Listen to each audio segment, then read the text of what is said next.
bangun nggak bangunnya gitu tuh Allah Subhanahu wa taala. Dan para ulama mengatakan, dan ini bikin sedih ya, ibadah di waktu malam adalah undangan. Allah hanya akan mempersilahkan masuk para tamu-tamu yang diundang. Kok kita nggak bangun-bangun? Ya belum jadi undangan.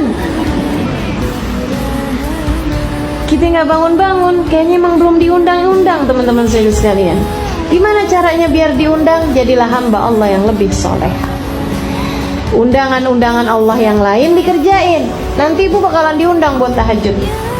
Nanti kalau udah sering lama-lama diundang buat tahajud, ntar diundang juga buat haji, diundang juga buat ziarah ke makam Nabi, gitu kan? Karena semua ibadah ini undangan, ibu-ibu sekalian. Ibadah itu semuanya undangan.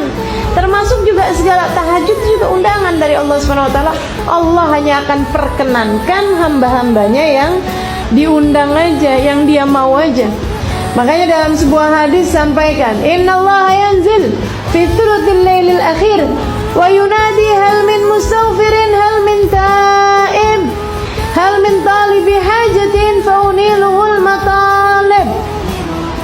Sesungguhnya Allah turun di sepertiga malam yang terakhir.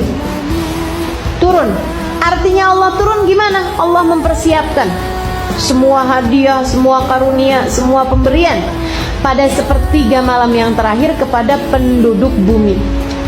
Kemudian Allah memanggil-manggil. Ini dia nih undangan nih. Hal min mustaghfir, ada nggak nih yang lagi mohon ampunan? Sini aku ampunin. Hal min taib, ada nggak nih yang mau taubat kembali padaku? Sini aku terima.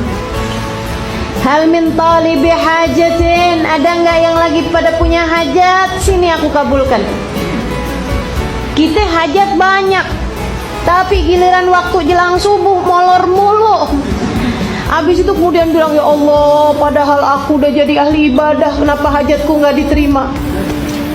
Kenapa doaku nggak mustajab? Kata Allah, kemana aja ente? Kalau pas lagi ane buka pintu, kamunya kagak ada mulu waktunya. Akhirnya jadinya nggak dapet bu. Ibu-ibu sekalian, sampai teman saya bilang, saya nggak percaya ada doa di sepertiga malam yang tidak diijabah sama Allah. Saya nggak percaya. Dia bilang, doa meski seperti apapun terlihat mustahilnya, ibu-ibu sekalian, kalau kamu mintanya pada waktu yang tepat, yaitu di sepertiga malam yang terakhir, nggak ada yang ditolak sama Allah SWT. Nggak ada yang ditolak.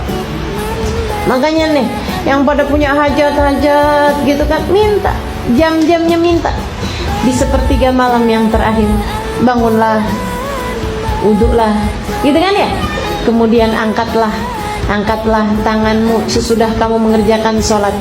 Barang 2 rakaat, barang 4 rakaat, bu.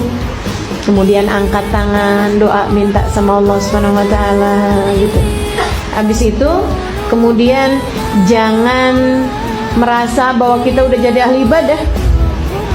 Pagi-paginya berasa gitu udah bangun tahajud. Itu bukan bangun tahajud, bangun sebelum subuh. Beda. Jangan kemudian berpikir, oh saya udah bangun malam tadi malam. Kagak ada, itu bukan bangun malam, bangun sebelum subuh. Itu masuknya bahkan pagi ya bu ya. Pagi sebelum subuh. Jadi ibu sekalian, minimal yang bisa kita lakukan itu adalah perkara minim yang bisa kita lakukan.